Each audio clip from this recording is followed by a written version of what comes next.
wrapped up trolling in there, it. Joel. Jesus fuck. 10 out of 10. Never mind. I'm not going to finish that story now. No. Well, I thought you finished the story. Well, that was. I might have had more comments that I'll tell you about later. Well, no, I mean, Joel, you're becoming a master of your craft, and I respect it. Anyway, it is Practical Shooting After Dark. Everybody, welcome. We're here to talk about shooting. On deck tonight, Mr. Hopkins. Hi, everybody. Mr. Kim. Hello. And, well, we have the Korean brothers. Mr. Park is here. Yes. Hello. All right, guys. Well, you know the drill. Everybody comes here with a topic, something to talk about. Who wants to go first? I'll go first.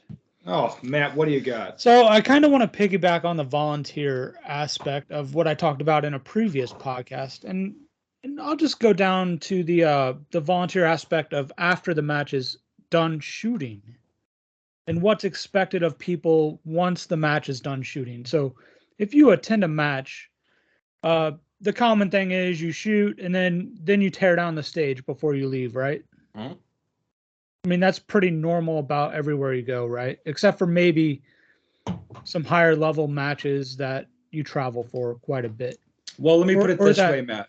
Yeah. How about this? If people notice that you're never there tearing down, like they don't mind, like if you're not there once in a while, like you had to go or do something, but that if they notice you're never there, people don't like it. You mean like they don't like it. If there's a larger match that happens, and then like multiple years in a row, you just like bounce out like as soon as the last shooter shoots, like that's noticeable and that's frowned upon. Like that's not a good thing, right? Like I said, if people notice you're never there, they really don't like it. What if hypothetically you just like take your brass bag and sit down on the ground in the middle of the stage and start picking up your brass and like have people walking around you, tripping over you, trying to tear down the stage? I would say that's a little selfish and probably not best for your reputation, but I mean, it's your reputation that would get the hit, not mine. So, or whoever's that is, maybe not yours. Would not be me.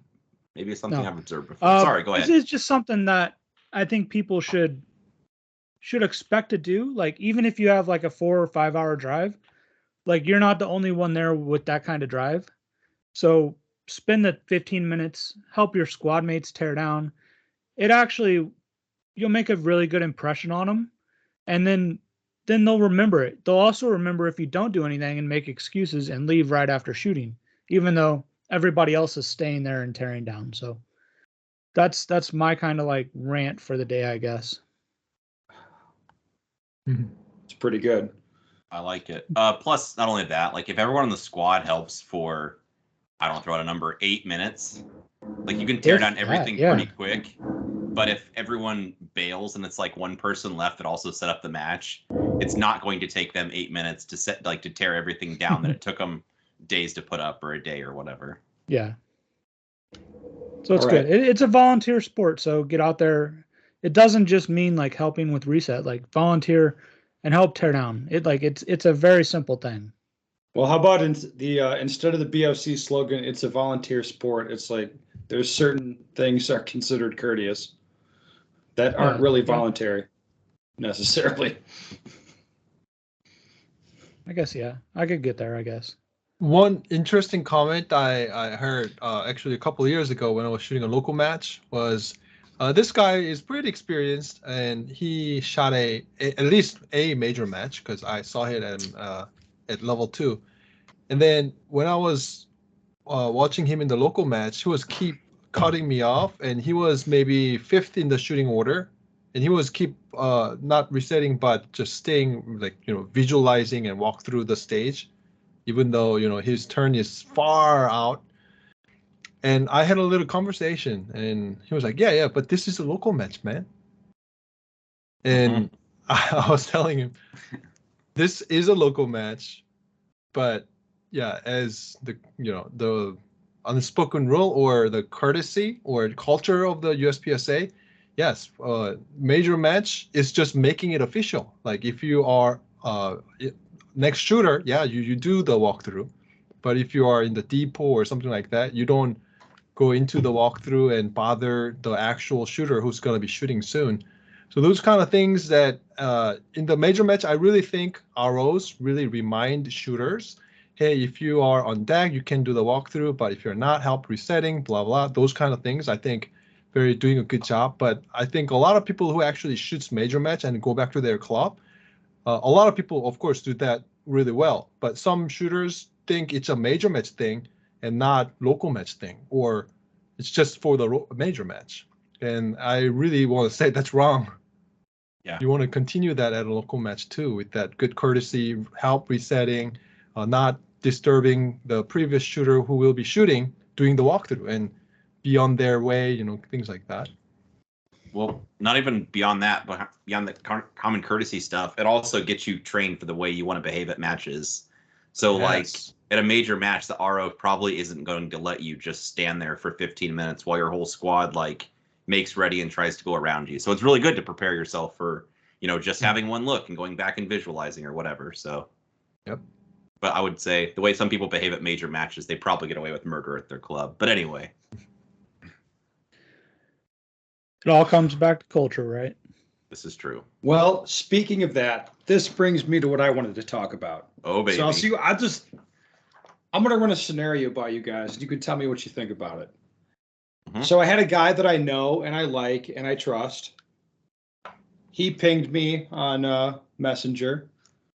This went down months ago, but he'd gone to a match and there was some problems with it. And he ran it down, some serious problems. And he said, hey, you can confirm this with this and this guy. He wanted me to talk about it on the podcast, which I can see why he'd want that. Given the right set of circumstances, I'm pretty good at doing damage when it needs to be done. You guys know how it is. But but I have people hit me with stuff like this all the time. And typically, I don't do anything with it. Like, I don't want to just. But it's something the person doesn't act on, right? They give to you because they want you to act on. Is my assumption correct? It's funny you bring that up, Joel, because you know where this is headed, I think. I was just curious. I had a suspicion. Yeah. But I didn't do anything with it because the guy went on Facebook and posted a bunch of, positive comments about the match, which I thought was weird. So it put me in the position of, like, this guy is going out in public and saying the match was good. And he sent me this laundry list of complaints, which, as near as I can tell, are pretty valid. And he wants me to, like, talk about it, like, do his dirty work for him or something. Thought it was kind of weird. That was what I thought. What do you guys think?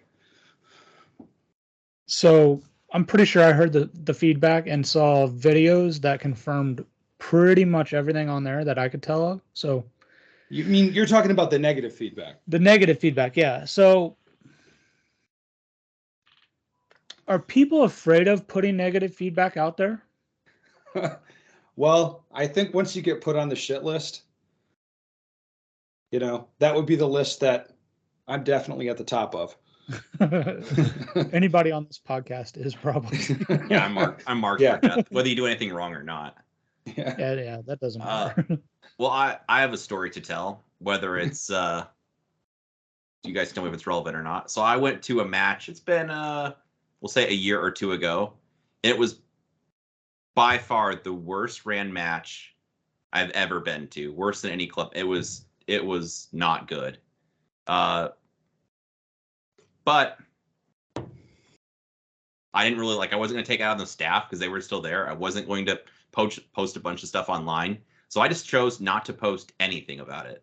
Like, it was quite clear they did not want feed. Well, one person kind of asked me about it. And so I talked to this one person. Otherwise, it was pretty clear, they really didn't want to hear from me. And I wasn't just going to go volunteer what I thought. So I just never posted that I was even there. I mean, more or less. I'm not, you still shake the RO's hands. Hey, I appreciate them working. And there was a comedy of errors for why this match was not one you'd want to go back to. But it was the ROs on the Bay, they didn't, it wasn't their fault. People are still doing the best they can. And the people that maybe could have made a change didn't want to hear from me anyway, or weren't asking for feedback. So I didn't say anything good or bad. I just didn't post that I was there. Did you return to that match? No. Are you going to return to that match? If the match was ran by a different crew, possibly. Because So what you're saying is if that match was a different match. Yeah, it would be a totally different match at that point. Yeah. Right? But no, otherwise no, I just wouldn't go back. So you didn't really quit the match, you quit the match director. It's just It's kind of it's funny how that works, because I think if you really think about it, that's more the way it works. Yeah. It is. But I all wasn't all that stuff. So based on my limited experience with prepping for Area 3, like all that's under control of the match director. Now they could delegate some of it out, but still at the end of the day, it's still like their responsibility. Everything is. It is, but there's still a lot of people that help build the stages or ROs. Yeah. Like it's not like it's all their fault. Yeah, and that stuff is usually out of their control. Mhm. Like the ROs working the stages didn't build them. They didn't whatever else. Like they're not in charge of getting how many porta potties are on the range or how much food is at the award ceremony. Like This is true. yeah, so it's not their fault. I wouldn't take it out on them. Nope, not at all. Just like vote with your feet in that situation. Or if you're gonna make a post, like make a post directly with, your grievances. So question, one of the things I've been on my platform for campaigning is the survey system. Now that only works if the people take the feedback in. Like we can get survey results and feedback from everybody, but if the people that are in charge of that stuff don't actually take that feedback in and use it to improve it, it makes no sense. Matt. Yeah. What if not everybody responds to the feedback? How about this? What if if you don't get a majority of the members to respond to a survey, a majority? Well, some people say that no response is a affirmation of what is being done. I would say that the people responding are the ones that actually care, and you should actually use their input. Because otherwise, people just are ignoring it or don't really care. So what And you're those saying is people that are responding also are like they touch more than just the one person. Like that one comment that comes in is representative of at least 10 others or more, from what I could tell. Well, let me put it this way. Well, a question for you, I guess, because Sure. you know people. There's a certain I feel like there's a certain segment that does feel the way you're talking about, where they feel like if the person's not actively complaining, then they are approving of everything that's happening or whatever, or they don't care or whatever.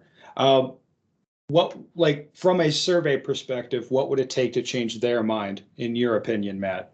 Nothing will change your mind. They're set. So the only way to change your mind what is the point of the surveys then, sir? I'm asking No, you got to get the people in that actually care, in those positions that need that care. And at that point, that's when stuff will change.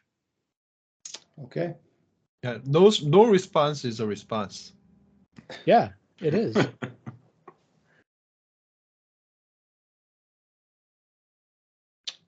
Any other thoughts on the little scenario I put forward? No one really spoke to the mentality of wanting me to complain while you actively praise the match. Yeah, I mean, the mindset is always like somebody else will just take care of this for me. It's like you want to use me to do like proxy damage to these people. Like, I don't understand what the point was if they actually had legitimate concerns and then go on and say that everything was perfect. Well, I'll say this. The reason I'm a big time Matt supporter is that he came out and he talks a big game, and he says so in public out loud. He just kind of says what he thinks. So I don't have a problem supporting that. Like, as far as you pussies that like want me to do your dirty work for you, like I'm not going to help you. Okay, that's a good time to move on. Probably Joel's thinks. I agree. Cam, what do you got, buddy? Yes. So I've been quitting smoking right now. So it's been what 5 days maybe. Wait, Ooh. what?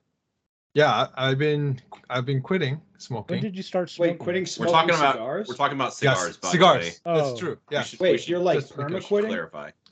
I'm quitting for a month to see the benefit of it. So that's what I want to talk about, benefit of nicotine. Because nicotine is actual substance a lot of athletes use, especially if you look at like baseball players. They're using chewing tobacco, very popular. It's a nootropic. Yeah. It's like caffeine. I've looked into it, but Mm. there's other risks associated with it. Sorry, go ahead. Well, the nicotine delivery system's kind of a problem.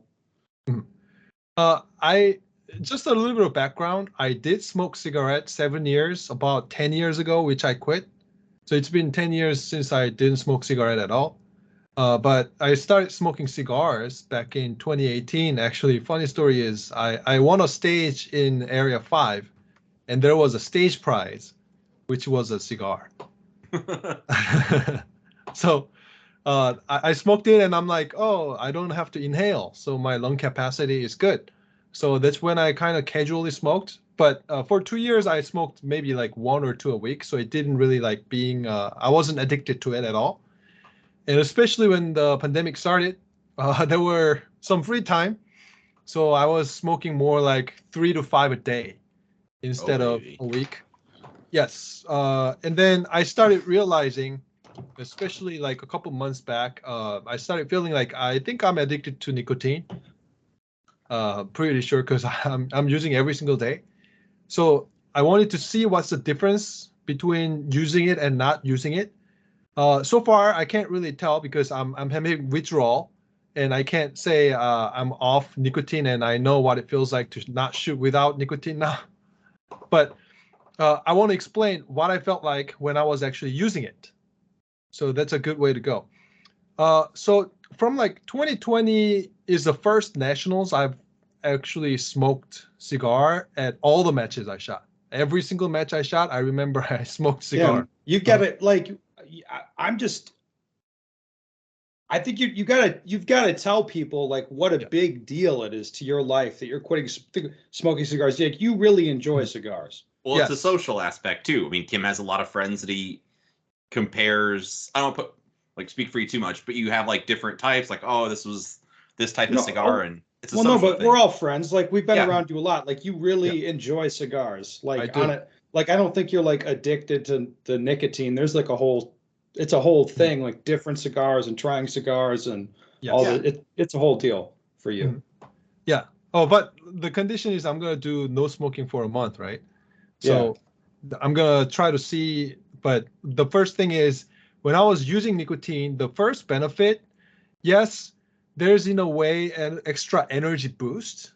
That was really interesting for me because I would say only energy boost other than food or drinking, whatever, was coffee. Maybe Diet Coke or something like that. Caffeine was the only source of my extra boost, either match or just regular life. But having cigars or nicotine, I should say, nicotine had a little bit more boost in energy.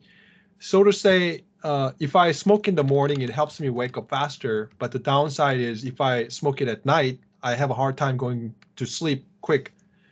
So at matches, I had to be careful not to smoke after like 6 p.m., things like that. But at the match, one thing I noticed is the amount of nicotine changes how I behave to nicotine. So sometimes I would smoke every single stage. Then I usually get really dehydrated and my eyes start to kind of blur out and my mouth getting cotton mouthed. And I have to now like start drinking a lot of water. And by the time I feel that, it's too late. So I kind of found out like, what's the right amount per stage or per day, I should say. Once I figured that out, I definitely had more not faster processing in my brain, but longevity. I had more endurance. And another thing is, when I was smoking, it really calmed me down. And I used to be super hyper focused in a way, I'm not talking to anybody, and I'm only like focused on visualize. And I wasn't really having fun with like the social event oftentimes. And then the cigar kind of brought me into calming effect, enjoying more. And then the fact that I'm just smoking, like sometimes I have to sit down and enjoy the smoke. That itself was resetting me each stage. So of course, when I'm on deck or in the hall, I wouldn't smoke. I'm visualizing, and once I'm done, sign the score sheet, I go back, reload, smoke my cigar. So that was a really good focus, relax effect. And then at the end of the match, I don't feel as tired, especially mentally, because before, like I said, I was super hyper focused the whole entire match. After the match is over, I'm mentally exhausted. And I remember I shot 2 matches back to back. I think it was area 5 and 3, something like that before. And then the second match, I was exhausted, both mentally and physically, because I was like up all the stage visualizing rather than sit down and relax. So in this kind of case, there's a couple benefits it brought me. Maybe this is not going to be for you, but nicotine itself, it is extra energy. So that's something interesting. I like it, Kim. Mm-hmm. Yeah. Ben's being a distraction as normal. So I was just looking up how nicotine can, some of the benefits of it. Some interesting stuff. Kind of seems like it's like caffeine, or can be used as caffeine or like a substitute of that. So yeah. I don't know about smoking or anything, but well, I mean, like chewing the smoking nicotine is gum, not like a good thing. the for nicotine you. gum is what I was looking at. Like I wouldn't smoke. That makes Yeah, no like sense. nicotine itself, I don't think is really that bad for you. It raises your heart rate though. Yeah. Oh, that's actually one thing I notice sometimes too. Like when I smoke cigar in the morning, not smoking in the morning, compared both, I feel like heart was more ready to shoot in the first stage, the morning time. Yeah, that's definitely one thing. Yeah. But one thing about cigar is compared to cigarettes, cigar doesn't absorb to the system as quickly. So I heard, smoking through the lungs gets it to the brain quicker. So cigarette smoking, I think you have to be really careful not to overdose it, so to say, because it's just delivering really quick.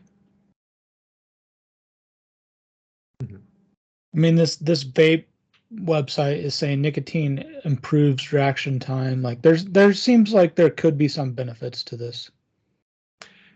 That's actually one thing I wanted to see if there was difference, but all the drill times are same. Yeah, it's not necessarily making it faster per se, at least for me. Yeah.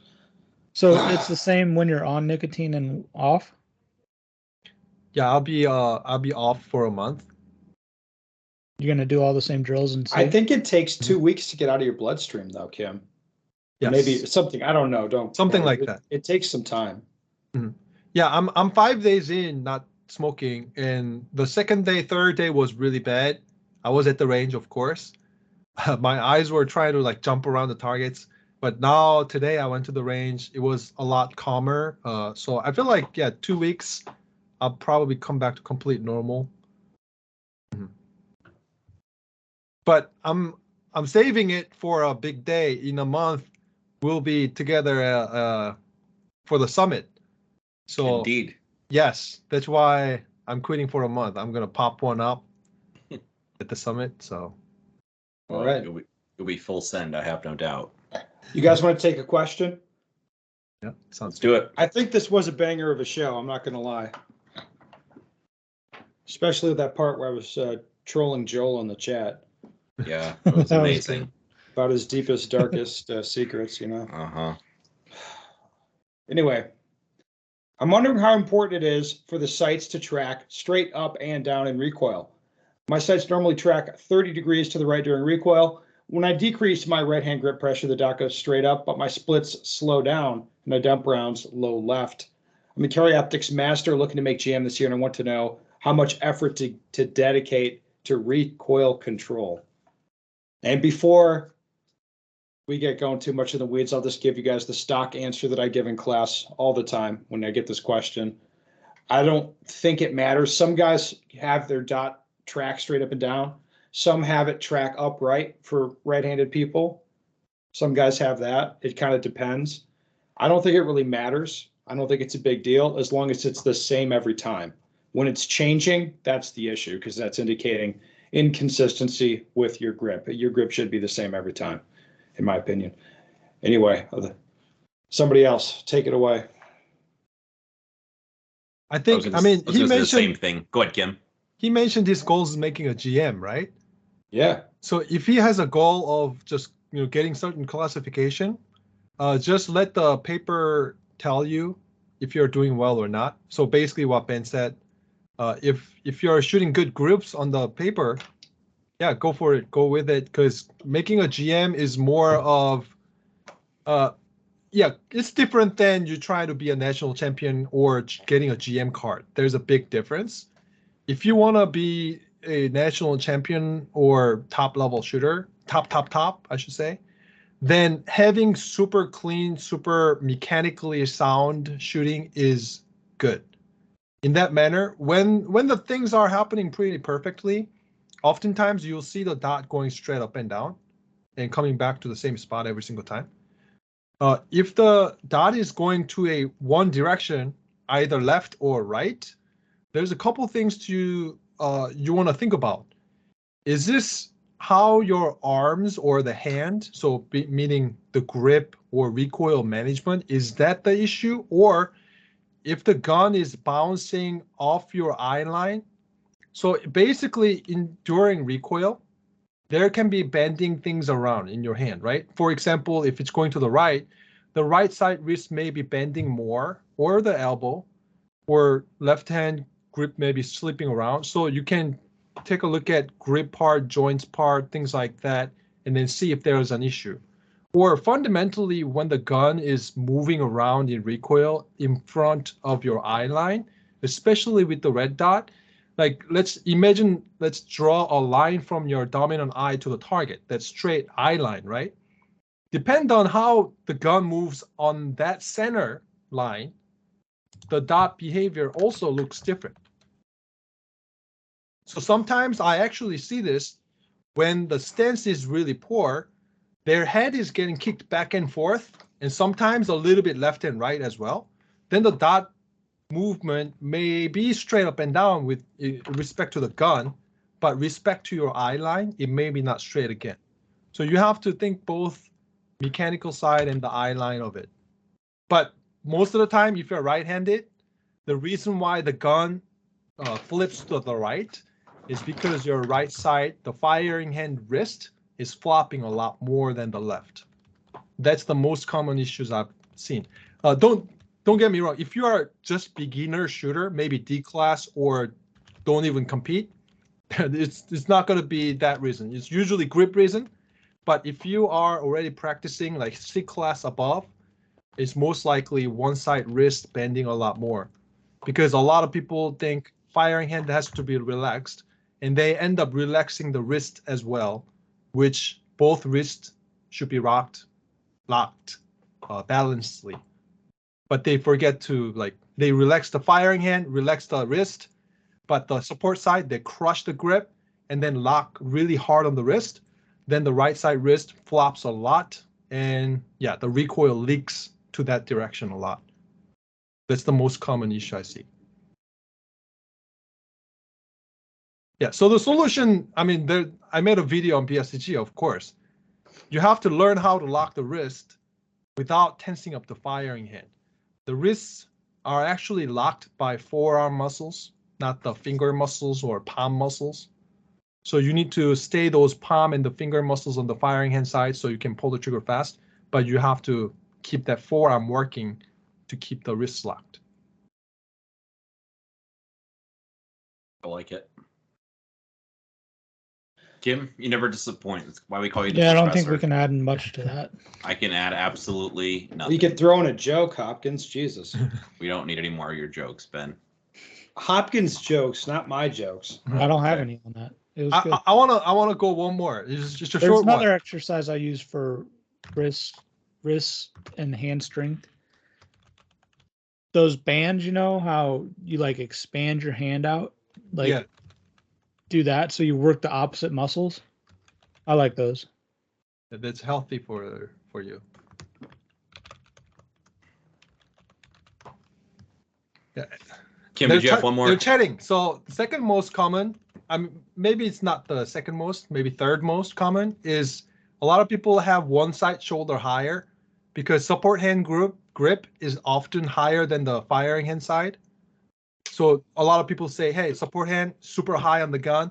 And what people do oftentimes, they bring the whole shoulder together sometimes. So if you look at the shoulders, it may be canted, and the recoil in general is perpendicular to your shoulder line. So if your shoulders are not perpendicular, or meaning straight level to the ground, the recoil will often, go to one direction. If your left shoulder high, right shoulder low, then you will often see the gun maybe crooked too, but the gun oftentimes is perpendicular to your shoulder line. So if your shoulder's leaning to the right, the recoil goes to the right as well. That's a pretty common issue that a lot of people don't realize. I mean, there's a lot more, but these two are common ones. Yes. All right. Well, Kim, I think you nailed that one pretty well. If people need more information, they should join PSTG and watch the wrist lock video, They should. as well as, well, all of the other very interesting. Didn't we just reorganize Study something? session are quite fantastic also. No, but we just did. We just reorganized it. The class videos. Yes, we did. The class videos and the summit videos are all Did in we one, talk about that on here? I think don't we remember. Maybe, I don't know. Whatever. Anyway, there's like 20 classes on there, as long as a bunch of, and as well as a bunch of summit blocks. So it's, it's pretty interesting. Yeah, so training group members, they're organized better and they're all in one spot, so it's super easy to find. And the class videos are not only from just like the PSTG people, but we've got other people's classes in here. Like what? We got some Mason, we got some Andreas, Modern Samurai Project. So anyway, Pranka, the X-Ray Alpha class. Pranka, X-Ray Alpha, yep. Yeah, X-Ray Alpha. Yeah, there's a lot of stuff in there. Yeah, A lot of good shit. All right. Well, that was a banger of a podcast, like I said. Anyway, listeners, if you have a question you'd like the answer to, go to bensticker.com. Send me your question. Yeah. Anything else, guys? No? No. Kill it? Do I hit the Nope, stop button done. now?